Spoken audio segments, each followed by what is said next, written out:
Hare Krishna. Here we are still in Krishna Valley in self quarantine, still for another few days. And I thought that I would also take the time, and since you may also have a little more time on your hands than you planned, to speak a little about the Bhagavad Gita. And let's see how long this goes on, but see if we can actually go through the Bhagavad Gita. Here it is. Some certain select verses that really have a strong message, something that we can get both spiritual strength and inspiration from. Now, this is from the second chapter. And here, Krishna is speaking. And this is, by the way, the second chapter is really the summary of the Bhagavad Gita. He says in Sanskrit, Dukeshu anudigva mana sukeshu bigata spriha bitaraga bayakroda stitadhir muniruchate. Interested in the translation? Okay. One who is not disturbed in mind, even amidst the threefold miseries, or elated when there is happiness, and who is free from attachment, fear, and anger, is called the sage of steady mind. Interested in being a sage, or a yogi, or a saint of steady mind, or just anyone with a steady mind. And that's not an easy thing in our really turbulent world today. Well, these are things that we can cultivate. These are qualities that we cultivate, and if we practice makes perfect. If we keep practicing something, it becomes second nature. And that's the principle, one of the principles of yoga. If any of you do asanas, then how do you become proficient in asanas? Well, you start by starting at the beginning where you're not so proficient, where you're making all kinds of mistakes. So similarly here, someone who's not disturbed in mind. In other words, we try to keep this perspective in our minds that the threefold miseries, what are these threefold miseries that are being talked about over here?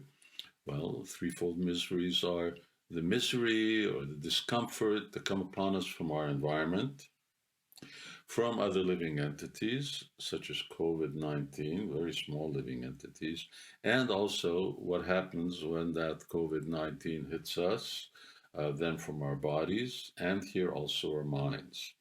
So misery from others, misery from the environment, and misery that is self-inflicted. And we should see that these things come and they also go. And why is it that one would be of steady mind? Well, one reason is because I know this is actually not happening to me. It's happening to my body. So that is what's stated here. Therefore, when there's unhappiness, I don't go down. And when there is happiness, I don't just go up. In other words, I don't fluctuate between this happiness, distress, happiness, distress. These are the waves of the world. There's not really much that you can do about it, but rather I should just accept that this is the way my karma is. I'm going to get a certain prescribed amount of unhappiness and a certain type of happiness, and I should be tolerant of both and be introspective. I should realize that life is about what happens within and not happens without. And this body is part of the external. Okay, and he's free from attachment, fear, and anger. How do you become free from attachment? We're attached to so many things, family members, our house, the facilities that we have, and what to speak of our bodies. But don't be too attached. You attach to these things as an instrument, as a purpose for self-realization, but ultimately they're temporary. And part of the suffering that we're going to experience is that if we're too attached, what is temporary is taken away from us. Our family members, our possessions, our body, everything that we have at a certain point has to go. So we should not be excessively attached. We're attached in terms of how much we can help someone, how much we can contribute to the world, how much we can grow internally, but always keeping the perspective but it's all temporary. So I shouldn't be too attached.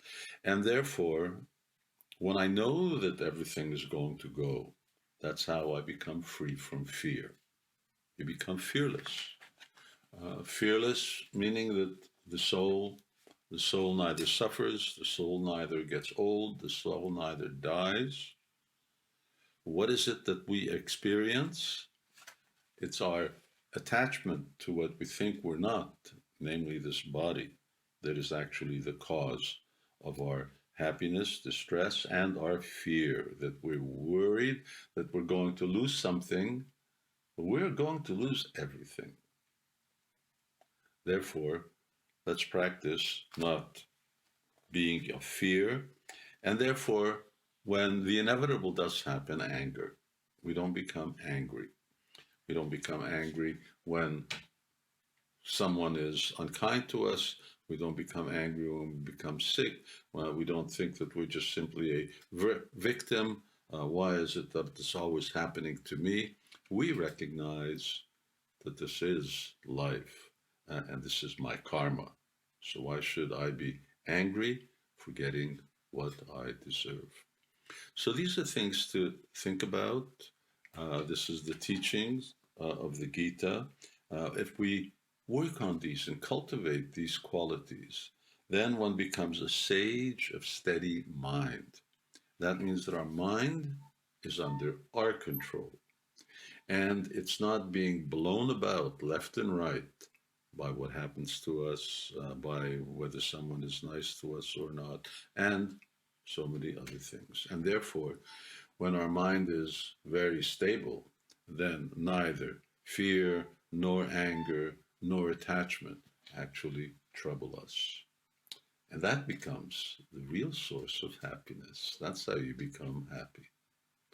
So, some thoughts for the day. I hope this helps. How to be of steady mind, a sage of steady mind. Hare Krishna, have a great day. See you soon on the next verse.